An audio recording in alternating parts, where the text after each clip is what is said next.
Oi gente, eu sou a Ione do Minha Vida Literária. Assim como em 2020, esse ano tá rolando meu projeto de leituras formado por livros que vocês escolheram pra eu ler ao longo dos meses. E a minha leitura de maio escolhida por vocês foi o Psicose do Robert Bloch.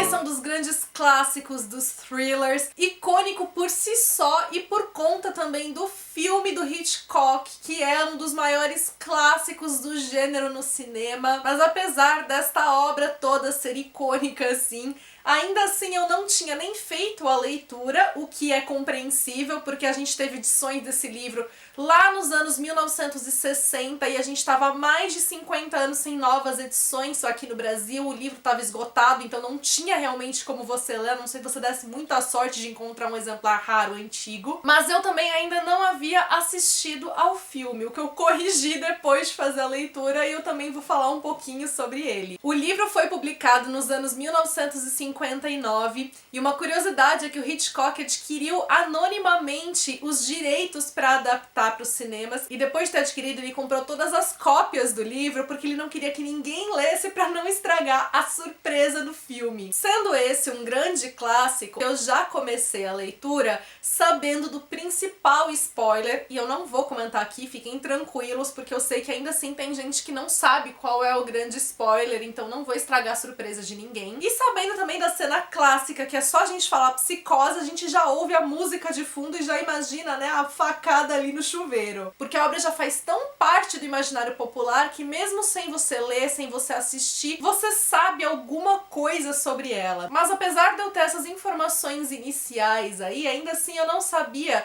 exatamente qual era a condução da história, então ainda assim eu pude manter um pouco da surpresa, essa expectativa de saber o que aconteceria logo depois. Vale dizer também que o Psicose foi livremente inspirado num psicopata, um serial killer na vida real, que era o Ed Gein, antes do termo serial killer ter sido cunhado. E esse livro acabou servindo de base depois, né, para inspiração de vários outros livros de serial killers, que culminaria principalmente ali nos anos 1980 e tal, depois do termo ter sido cunhado. Não é difícil a gente perceber, né, por que esse livro foi assim tão importante para os que vieram depois, como ele serviu ali de base, de modelo, de inspiração, porque o Robert Bloch foi muito genial em como ele conduziu toda a trama. Psicose vai se passar principalmente em um hotel, que é o Bates Motel, e ele é comandado pelo Norman Bates, que vive ali com a mãe, uma mãe que é muito controladora. Em uma noite chega ali uma hóspede, e essa hóspede ela tá fugindo da cidade dela porque ela roubou 40 mil dólares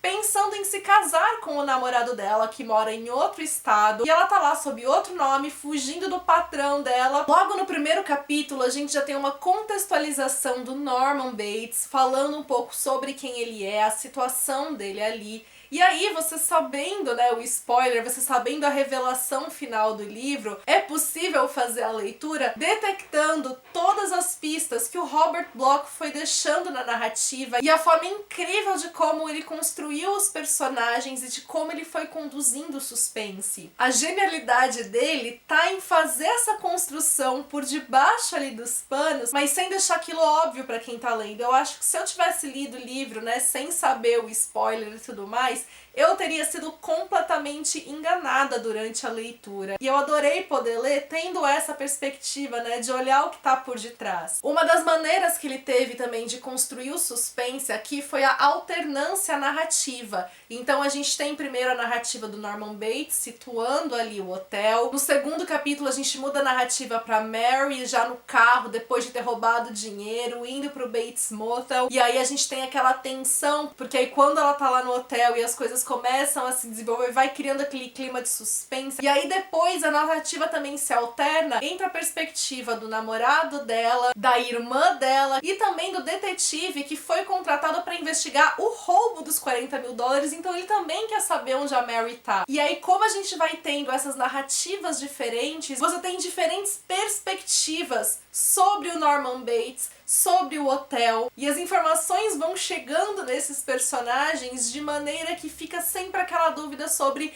o que está acontecendo, qual é a verdade, onde está a mentira, o que está por detrás de tudo aquilo. Além disso, a narrativa é extremamente ágil. Ele é um livro muito rápido, tanto por essa agilidade da escrita, pela maneira de como te envolve, como ele te conduz pelo suspense e como faz com que você queira saber o que vai acontecer e como você é envolvido por essa atmosfera de tensão. A tensão é crescente na história. A escrita do Robert Bloch é incrível também. Eu acho que a cena final é uma das cenas assim mais de tirar o fôlego. A frase final tem um impacto tão grande que é aquele livro que quando você fecha você pensa: meu Deus, que leitura incrível! Tanto que a cena final e a frase final do livro é também a frase final do filme. O Hitchcock aproveitou, porque é realmente um texto genial. E aí, falando rapidamente do filme, eu acho que ele é um excelente exemplo, não só de filme que funciona como filme, independentemente do livro, e de como ele é também uma excelente adaptação, porque ele tá muito próximo ali do livro, mesmo que ele tenha as suas diferenças, que fazem completo sentido, porque a gente tá falando, né, de outro formato. Uma dessas principais diferenças é exatamente como o filme começa. Se no livro ele começa, né, com o Norman Bates situando o personagem, no filme ele já começa com a Mary, o que faz muito mais sentido. Primeiro porque a cena inicial do livro, como filme, não funcionaria tão bem, né? O aspecto psicológico que tá presente ali funciona como texto, não funcionaria em audiovisual. E ele trazendo a Mary logo de cara,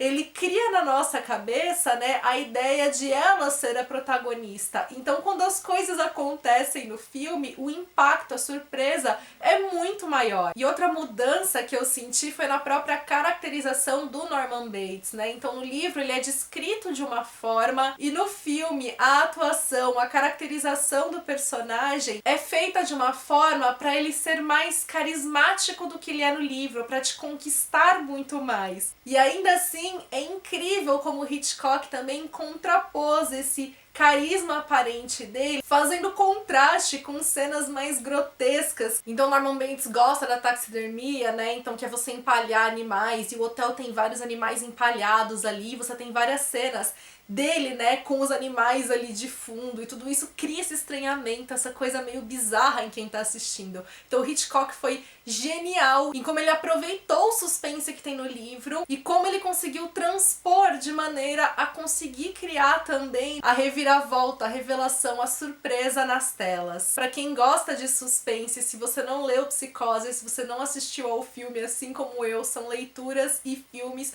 obrigatórios e são experiências deliciosas de se fazer. É claro, né? Deliciosa naquele esquema, estamos falando de mortes, psicopatas e tudo mais. Então é delicioso de se envolver e se aproveitar dentro ali do gênero. Conta aqui pra mim nos comentários se você já leu, se você assistiu, quais são as suas impressões. Eu agora que terminei, tô curiosa pra assistir a Bates Motel, que foi a série, né, feita e que se passa antes ali do livro. É meio que um prequel da história, tá disponível na Globoplay. Se você chegou até aqui, aproveita, deixa sua curtida no vídeo, isso ajuda muito na divulgação do meu trabalho. Pra quem é novo por aqui, seja bem-vindo, já aproveita pra se inscrever e ativar o sininho pra não perder nenhuma notificação. Me acompanha também nas demais redes sociais, que a gente tem um contato mais próximo por lá.